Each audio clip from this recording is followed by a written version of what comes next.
Net. Oferecimento Safe Web, segurança da informação. Exatron, produtos inteligentes. Finger Móveis Planejados, o design europeu com a precisão alemã. E Restaurante Prince.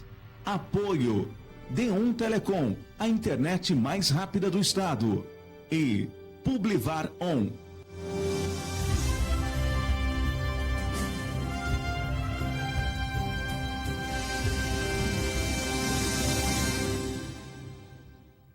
Alô, amigos, estamos começando mais um programa RicardoOrlandini.net. A nossa convidada de hoje é a doutora Roxane Ponzi, que é advogada. Eu vou dizer uma coisa, nós gravamos este programa no Dia Internacional da Mulher. Então, uma homenagem a todas as mulheres, um pouquinho atrasado, mas a doutora Roxane aqui representando as mulheres, né? E também as gremistas, né? Porque os gremistas, é verdade. O negócio, eu brinco que não entrevisto gremista, eu acabo só entrevistando gremista. Mas a nação gremista, ela é expressiva aqui no Rio Grande do Sul. É meio a meio, né? Há controvérsias. Metade é colorado, metade é gremista e a outra metade é caxiense. Pode ser. De Caxias, né? Mas tem gente de Guaporé, também tem gente de Juiz, Exatamente. Né? Doutora Roxane, um dos maiores, uma das tragédias mundiais, se a gente pode falar assim, a Organização Mundial da Saúde contabiliza em torno de 1.200.000 pessoas morrem por ano no trânsito mundial.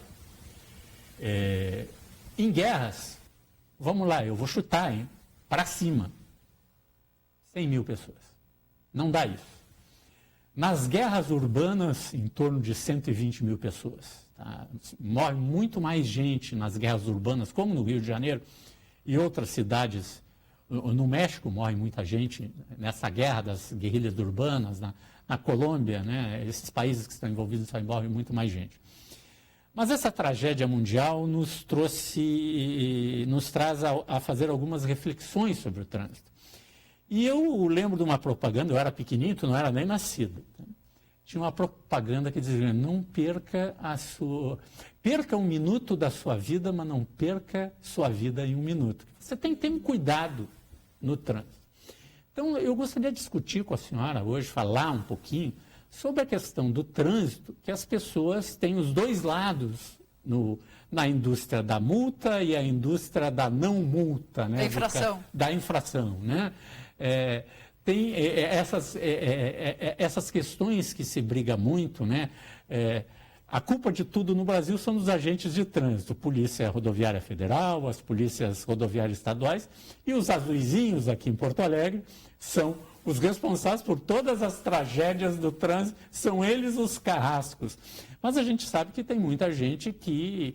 Nós temos um problema no Brasil que não é brasileiro, é internacional, de lidar com o trânsito. Por isso que morre tanta gente no trânsito mundial. É um número absurdo, muito mais do que em guerras. Nós temos guerras enormes. Aqui no Brasil, eu acho que estamos em 65.000, mais ou menos, por ano que morrem, e se a gente contabilizar as pessoas que morrem depois dos 30 dias, que tem aquela regra dos 30 dias, vamos a mais de 100.000 sequelados. E essa contabilidade de 30 dias, ela é nova, hein? Há muito tempo se contava menos, somente aqueles que morriam no momento. Na hora. Então, daqui a pouco morre na hora, vamos lá, no mesmo dia morrem 40.000, os outros 25.000 morrem em 30 dias. Então, a gente sabe, tem números, que pode chegar a 100.000. Nós falamos de morte no trânsito, porque a gente tem que se preocupar com isso aí. Todos nós, o Brasil, como um mundo hoje moderno, é movido nas rodovias, nas ruas, andamos de uma maneira ou outra, a pé ou com algum veículo automotor. E essa disputa, né, entre quem está a pé, o pedestre, o quase pedestre, que é o ciclista, né, que eu tenho algumas restrições quanto ao comportamento de alguns ciclistas no trânsito. Já tive uma briga aí um tempo atrás, aí, o pessoal até me massacrou na internet, mas continuo dizendo, lugar do ciclista, ok, pode andar na via, mas anda no lugar certo, não no meio da via.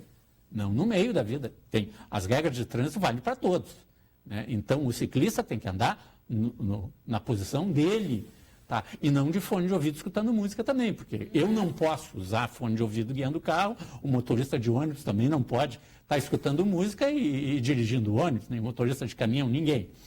Mas, doutora, vamos começar por um ponto. Essa questão, tem muita gente que se assusta, daqui a pouco já pontuou lá todos os pontos que tinha na carteira e continua recebendo multa, porque vai pontuando de novo, e não sabe que está perdendo a carteira por anos. Como é que funciona isso aí? Sabe que isso foi uma inovação do Código de Trânsito, lá em 98, a questão dos pontos, né? Antes tínhamos apenas o valor pecuniário, que pouco expressivo, na verdade, ninguém se preocupava muito com pagar multas de trânsito. Isso, no cômputo geral, era muito irrisório. E em 98, com o advento do novo código, né, que agora já é um código de 20 anos, nós tivemos um implemento dessa contagem, né, desses 20 pontos. Era uma nova forma de penalizar e de tirar das ruas o infrator contumaz. Todo esse tempo, eu já trabalho com trânsito há quase 20 anos e eu digo que a gente vai formando a nossa opinião. E tu falaste uma coisa muito interessante aqui. Tudo tem a ver com o comportamento. E o comportamento se muda através de educação. Há um tempo atrás a gente pensava assim, não, tem que fiscalizar, tem que punir, também tem que fazer tudo isso. Só que essa é a atitude para o hoje, para o agora. A gente precisa trabalhar a longo prazo. Toda a administração pública acaba trabalhando sempre para o agora. E o sistema de pontuação, ele serve justamente para isso, para chamar a atenção do condutor que, além da penalização, ele precisa também se preocupar com o seu comportamento a longo prazo. Educação, infelizmente, é um dos pilares que pouco se trabalha e pouco se investe, né? Eu gosto muito de fazer uma comparação com o cigarro e o álcool. Né? Como a gente espera que o álcool logo em seguida seja o próximo cigarro, ou seja, aquilo que a sociedade toda está condenando. Há um tempo atrás, dirigir sob influência de álcool era uma situação completamente normal, né? Os pais, inclusive, eles não proibiam os filhos de saírem e beberem, né? E essa consciência tem sido modificada. Então, assim, trabalhar a educação tem a ver também com a questão. A pontuação ela tem esse viés punitivo, obviamente, mas não é imediato. Por exemplo, a multa pecuniária está ali vinculada ao veículo, tem que se pagar no próximo licenciamento. E os pontos é um comportamento reiterado, que dá mais esse caráter também punitivo, mas com um viés educativo. E isso que tu colocaste sobre as pessoas estarem se surpreendendo com pontos, tem muito a ver também com questões banais, né, que nós não nos damos por conta, trocamos de endereço e esquecemos de atualizar informar o Detran desse novo endereço. Aí vem uma carta para sua casa, porque você passou um excesso de velocidade num determinado equipamento eletrônico, que não há abordagem, né, por razões óbvias, e a partir dali passou em outro lugar, ultrapassou numa faixa lá contínua, também não houve abordagem, ou seja, todas aquelas situações de infração que não há abordagem e que a notificação vai para a residência. O próprio código estabelece que é obrigação, né, do proprietário manter o seu endereço atualizado, do proprietário condutor. E lembrando sempre que são 2 bancos de dados. A gente lembra sempre de fazer a atualização do banco de dados do veículo e esquece da carteira de habilitação. Por que lembra do carro? Porque o carro todo ano tem que receber o documento. E a carteira só se renova de 5 em 5 anos. Então a pessoa vai lá, altera um dos bancos de dados e não altera o outro. E aí é surpreendida com processos de suspensão. Por quê? Pelo somatório de pontos. Pontos esses de infrações que às vezes a pessoa sequer recebeu. Por culpa dela, por culpa dos Correios, que infelizmente é um serviço hoje que não atende mais como deveria. Os Correios não atendem nem a imprensa para dar alguma explicação. Né? E alô Correios, eu estou há 30 dias esperando uma correspondência em casa que já voltou. E eu fiz a reclamação para o Correio disse que eu tenho que ter o CNPJ de quem mandou. Olha só, CNPJ ou CPF? Quer dizer, tu me manda uma carta, eu tenho que saber o teu CPF? Não, e mais, você só consegue abrir reclamação com esses dados. Com esses dados. Daí eu boto, não, mas o código que o cara postou é esse. Não. E daí o cara, obrigado por ter entrado em contato, mas se tu não fizer isso... Tá bom, Correios, muito obrigado, tá? Vocês foram a exemplo no país, tá? A empresa brasileira de Correios Telégrafos hoje é uma vergonha, como diria o Boris Casoy. E os Correios é um fator preponderante para essa falta de ciência dessas notificações. Então, assim, quem não está muito preocupado, né, com a questão do trânsito e a sua carteira de habilitação, vai lá no final do ano, paga as suas multas, paga o seu IPVA e não sabe que aquelas multas têm pontos acessórios que, somando, podem formar bloco de 20, né? E a partir dali ser instaurado um processo de suspensão. Aí eu digo que é ladeira abaixo. O que acontece a partir dali? Chegou a 20 pontos? Chegou a 20 pontos dentro de 12 meses, tá? Ou seja, cada multa tem uma vida útil de 12 meses. Então, se você tomou uma multa dia 1º de janeiro de 2018, em 1º de janeiro de 2019, esses pontos eles vão decair, ou seja, eles vão sumir, eles vão morrer. Tu zera aquela pontuação daquela multa. Só que se de 1º de janeiro de 2018 até 1º de janeiro de 2019, você tomar outras multas que se somarem até aquela data e virar 20, você vai ter instaurado contra si um processo de suspensão de dirigir. Daí tu toma mais uma multa e tu não recebeu. Porque tu tá com o endereço desatualizado, pode ser isso, ou pode ser porque os Correios não te entregaram, nem deixaram um aviso que iam entregar alguma coisa. E daí tu não te defende, daí tu toma outra multa. Tu vai lá naquele mesmo pardalzinho, na mesma lombada que tu sempre passa distraído lá, acima da velocidade, nem muita não coisa. É muita, às vezes não é muita. Qual é o percentual mesmo? Existe uma tolerância de 7 km por hora. É 7 km. E as multas, elas vão graduando, até 20%, de 20% a 50%, e acima de 50%, aí é aquele caso que não precisa ser uma ponta, a pessoa já toma então vamos pegar assim, um pardal normal, uma lombada normal, um pardal normal de 60, lombada 40. Tá. Então vamos lá, no pardal normal ele passa 67, até 67 é tolerável, 68 ele tomou. E aí ele vai ser considerado como multado por 61. Ele diz, 1 quilômetro 61, por hora. Ok, e daí ele fica bravo. Só que no outro dia ele faz de novo.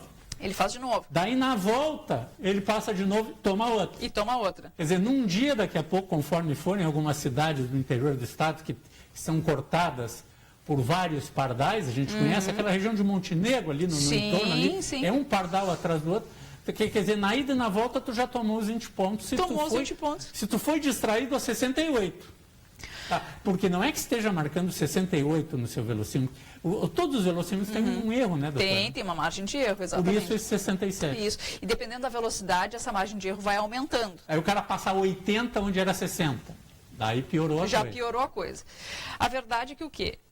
Cada multa dessas, como a gente disse, tem uma vida útil de 12 meses. Formou o bloco, instaurou o processo de suspensão e, eventualmente, se ele não for notificado para oferecer defesa, o que acontece? A carteira dele bloqueia.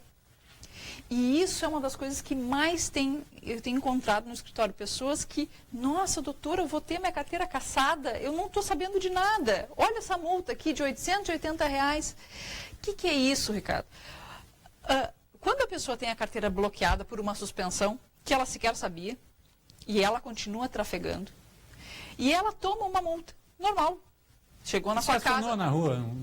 Exatamente. E tomou uma multa. Então, o veículo estava estacionado no lugar Exato. proibido. Não houve abordagem, não houve identificação do condutor. Ela recebe em casa, não, tudo bem, vou lá e vou pagar a multa. Só que aquela multa que aconteceu depois do bloqueio da carteira, se ele não indicar um condutor obrigatoriamente, ele vai ter uma outra penalidade por dirigir com a carteira suspensa, ou seja, o Detran presume que era ele que estava ali, dentro do veículo, e estacionando no lugar proibido, ou passando no excesso de velocidade, e a partir dali, ele pode ter um processo de cassação, que é 2 anos sem carteira. E tem que fazer todo o processo de habilitação novamente. E isso sim, isso desestrutura a vida de qualquer pessoa.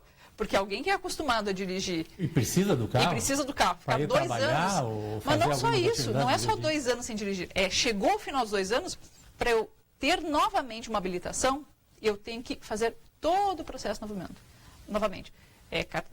Aulas teóricas, aulas práticas, prova, ou seja, Tem que fazer a carteira de habilitação. É um transtorno por ausência de ciência. O doutor, eu vou lhe fazer uma pergunta. Tá, aí tudo bem, estou em casa, mas daí eu saio, tenho uma blitz daquela, ou de balada segura, ou para ver se pagou os impostos, chega lá, eu não sei disso.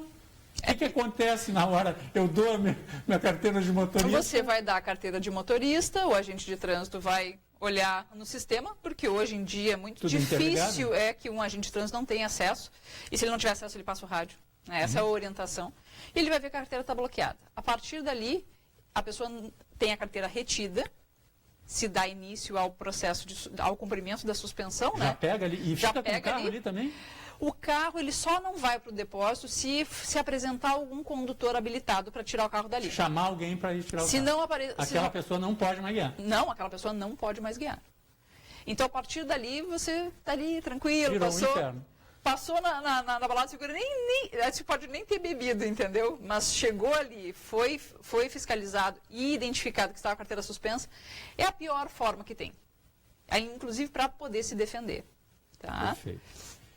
Doutora Roxane Ponzi, muito obrigado por essas informações. Eu acho que é importante, né, que a gente saiba o nosso lado, a nossa responsabilidade, nossos deveres para com a sociedade, para com o trânsito e os nossos direitos também que a gente tem como condutor. Muito obrigado. Muito obrigada pela oportunidade.